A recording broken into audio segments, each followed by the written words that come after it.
For these soldiers, the wait is almost over. Afghanistan is finally in their sights. Everybody that's in their jobs right now is perfect for them, and yeah, I'd trust any one of these guys with my life any day. It took a lot of work to get to this point. Repetition. You do the same thing over and over and over again, eventually it becomes second nature. So. We first caught up with members of the 3rd Battalion of the Royal Canadian Regiment nearly a year ago. I'm Corporal Jeremiah Utima. I'm Warrant Russell Arsenault. I'm Lieutenant Sean Dumbrick, 6th Platoon Commander. We met them on a low-level training exercise, working with just their core group of nearly 40 soldiers. That training was a feeler out to see what you're going to do, how you're going to do it, and what's going to go wrong, so you can take that and move from it. We no move before 0600 tomorrow morning.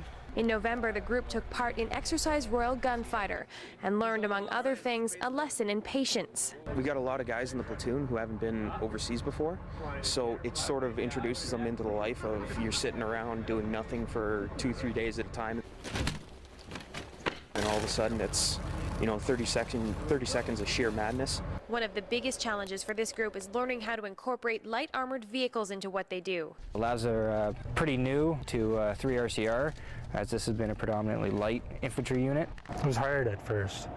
It's a big piece of equipment. There's a lot to it. We had to relearn everything basically.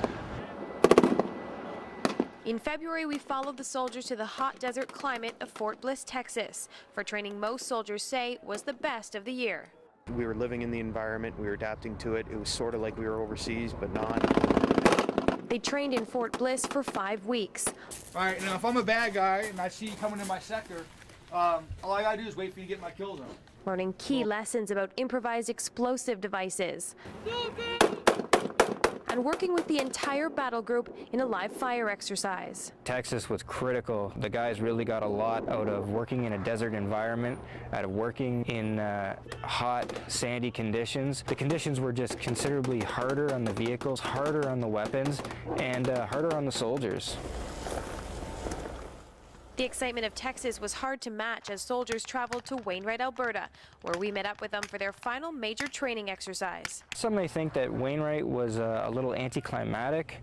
However, in Wainwright, we learned better lessons because now we had an enemy force that was out there that was firing back, and we could see the effects of what the enemy brought to the table. Off the field, soldiers have had cultural training over the year, getting to know what to expect when they're overseas and even learning some basic vocabulary.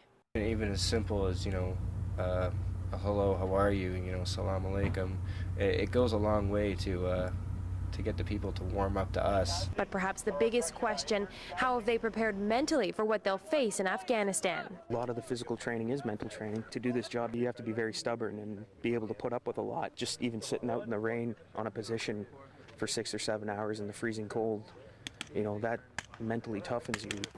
Just hold here and make sure eyes on. Everything they've done this year has created a strong team that works together instinctively. When I look around, I know what Alpha Section's going to do, I know what Bravo's going to do, and a good idea what Charlie's going to do.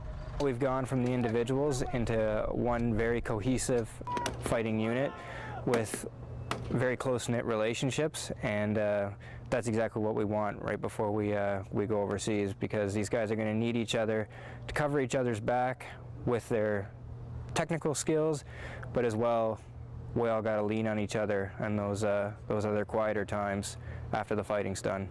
At CFB Petawawa, Jennifer Madigan, A News.